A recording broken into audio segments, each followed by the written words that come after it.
Hello and welcome back to Pod Popper's Place and another Embossing Folder Friday.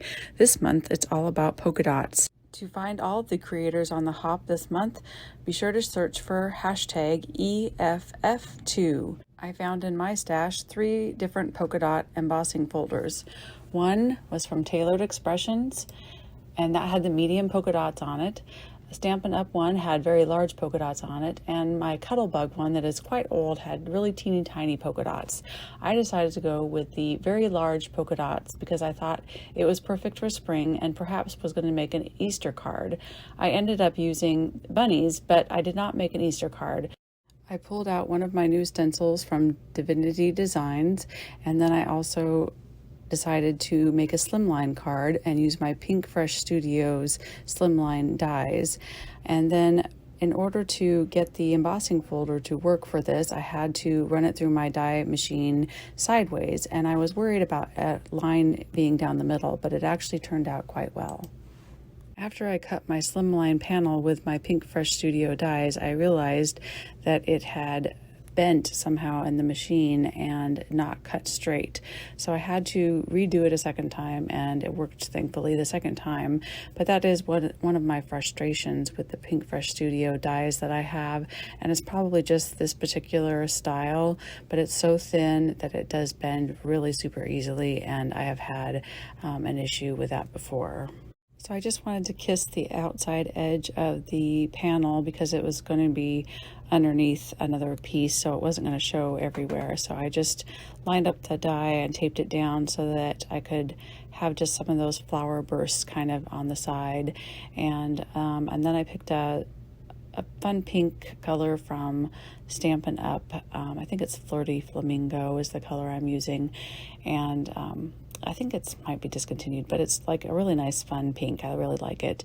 And I stamped my images out, and as I was stamping I realized I really don't want black bubbles. These have bubbles on there, and some of them are solid, so I didn't want black ones, so I took those off and ended up doing those in bluish green. And then I wanted to match the bunny's clothes, and so I got out my Stampin' Up! Blender marker and some ink to match, and was using the blender pen to put that on the clothing. But you know, I love the blender pen and this method of adding colors that I don't have in like a pen, but it really only works for small areas because the paper tends to get gummy, and I didn't like the way it was looking. It wasn't blended out well, so I ended up getting out a Spectrum Noir marker, that matched really well the colors I was using that were Stampin' Up. So, and then I just used the blender pen to fill in the ears with the Flirty Flamingo and the noses and such. And as I colored the bunny, I got out the GG1 and GG2 markers from Spectrum Noir, and that's green gray, and it was just really too green, and so I ended up having to add some IG2 to it to get it a nice gray bunny color.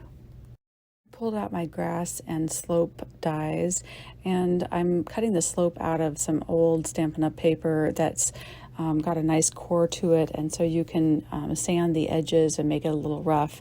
Looking back, maybe I could have added some ink to kind of give it some different definition than the grass, but I do love this paper because you can just sand it and give it that rough edge, and it makes it look a little bit different. I really wish they would bring this paper back. It's just fabulous. I had to cut 2 strips of the grass in order to fit across the entire slim line, but I was able to line those up and match them really well, so you can't even tell. Then I want to add a little bit of blue to the white polka dot background just to make it look like a little bit of a sky, even though it has polka dots on it. I did think the polka dots kind of look like bubbles, and I did think about adding some highlights to those to actually make them bubbles, but I wanted to keep the focus on the bunnies. So I lay out my scene and figure out where I want all my little bunnies to go and all my bubbles to go. And I had to redo the one bubble because it got cut incorrectly. And it's an important one. That's the one the little bunny girl is blowing out of her wand. So that was a super important one. And then I would start putting everything together, And I kind of wish I had trimmed some of the excess paper on the inside before I started gluing everything down. But because, these cards, slimline cards especially, they use a lot of paper and they can get a little heavy and stuff in the mail. But I popped up the dots on some foam dimension tape and glued my little bunnies down and my layers down. And, I always struggle with placement sometimes because I don't know. It's just, where does things go? It's hard to know sometimes. But and then I like to stamp out my sentiment in VersaFine. It gives a real nice clear print. But I tend to be overzealous when I cut with my die cut, and I don't wait for that ink to dry. The VersaFine really does take some time to make sure it's dry.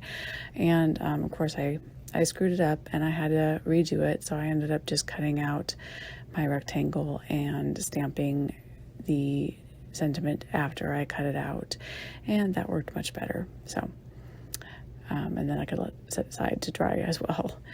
So live and learn, and that's my motto, is always about living and learning and making mistakes and learning from them. But I swear I'm kind of hard-headed sometimes and have to make the same mistake a few times before I actually go, oh yeah, don't forget. So anyway, I did decide to cut the center out of my green background because like I said, it does get heavy. So I just had that frame around there, which I think it definitely needed. I'm glad I used that extra, the green frame. And I'm really happy with how this card turned out. I don't make slimline cards very often, and I had to get out my slimline envelope and a ruler and remember, like, what size paper do I need to make this into a card? I don't even know. I'm just a A2 kind of girl, and so doing a slimline is kind of out of my comfort zone, but I'm glad I did, and I'm glad I tried it with an embossing folder, and it worked really well. And I just love how this card turned out. I thought it was super cute, and I ended up adding some, white highlighter and some glaze pen, and my glaze pen always gets gummed up. I don't know what it is. It just always seems to be gunked up, and so I have to mess around with that a little bit. And then I also had to add some, sparkle and stuff. So I hope you enjoyed this video. I hope you enjoy our embossing folder Fridays, and you challenge yourself to start with your embossing folder and see where it takes you.